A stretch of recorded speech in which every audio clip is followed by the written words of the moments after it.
out that nobody's more important than the men and women that we honor here today, the state and national teachers of the year. These are the kind of teachers who change lives forever. I wouldn't be here today if it were not for teachers like these who challenged me and pushed me and put up with me and inspired me and set me straight when they had to. And I think everybody here can say the exact same thing. Teachers matter. That's why I often tell young people, if you want to guarantee that you're making a difference every single day, become a teacher. Teacher is the key to a child reaching their potential. And if we need more proof, yes, it's true.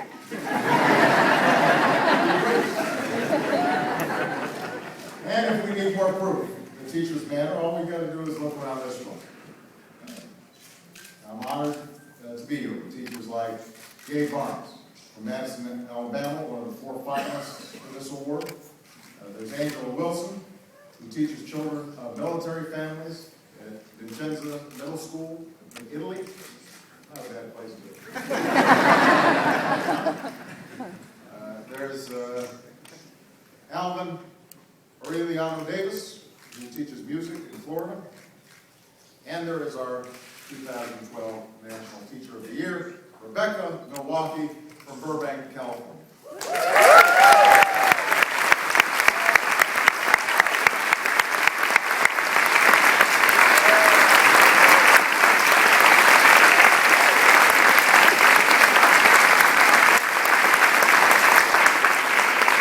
This is Rebecca's crew right here.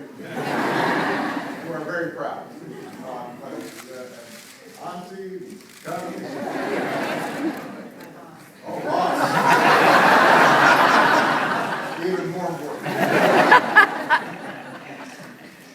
Now, you might say that teaching is in Rebecca's DNA because both her parents taught in public schools. She saw how hard they worked, how much time and energy they devoted to their jobs, how much they gave to their students. But when she was 18, of course, the last thing she wanted to be was a teacher. What teenager wants to do what their parents is doing? So in college, she really rebelled and went to law school. Now, she then tried a few different careers after that. After studying to become a lawyer, she went into publishing and floral design and event planning. But ultimately, she found herself drawn back to the classroom. And her students are so lucky that she did. She's got high expectations for her 7th graders and for herself, but she also knows that school can be fun. And that fits a personality that she describes as a 12-year-old goofball dying to get out. And I have to say, she's a little goofy. She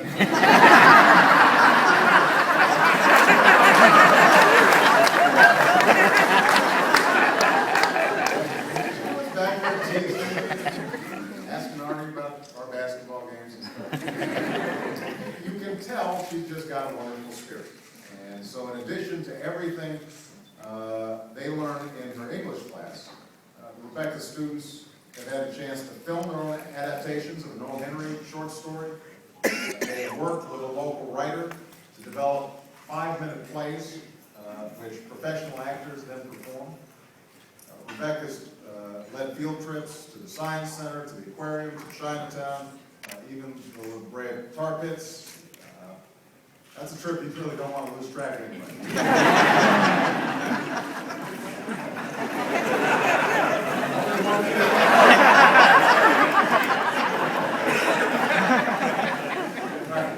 They never showed up that morning. I was wondering where they were. Rebecca knows that education also is a responsibility that begins at home. So she hosts family nights to get parents involved. She sends home weekly parent memos so moms and dads know what's going on in school. She maintains a Facebook page for her class where families can get information and updates 24/7. And all this extra work makes a huge difference. When kids finish a year in Rebecca's class, they're better readers and writers than when they started.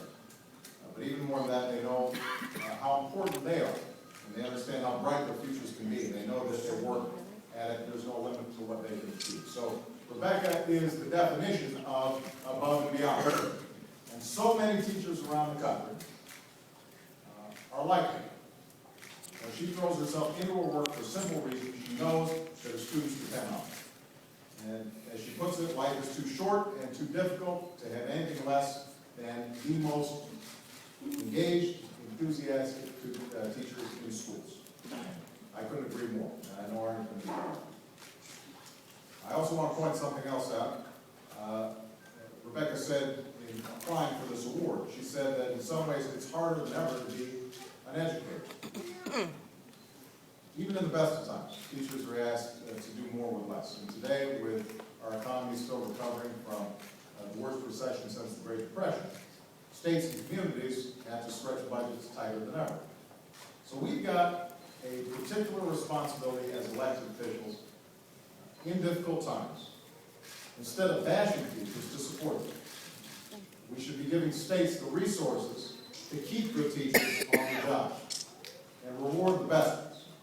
We should grant our educators the flexibility to teach with creativity and passion in the classroom and not just teaching to the test.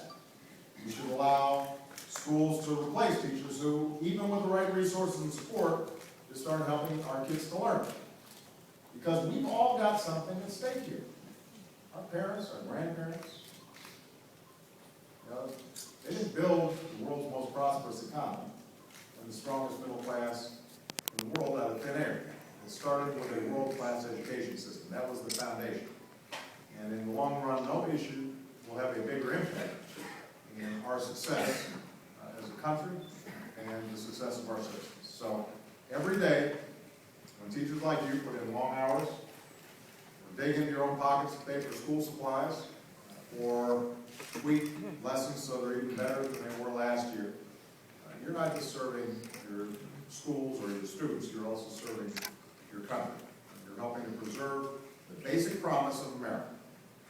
No matter who you are, where you come from, what you look like, what your last name is, you can succeed. You can make it. You can try it. You put in the effort. So on behalf of the American people, thank you all for everything that you do. And congratulations. I'm going to present this 50-looking award to Rebecca Milwaukee.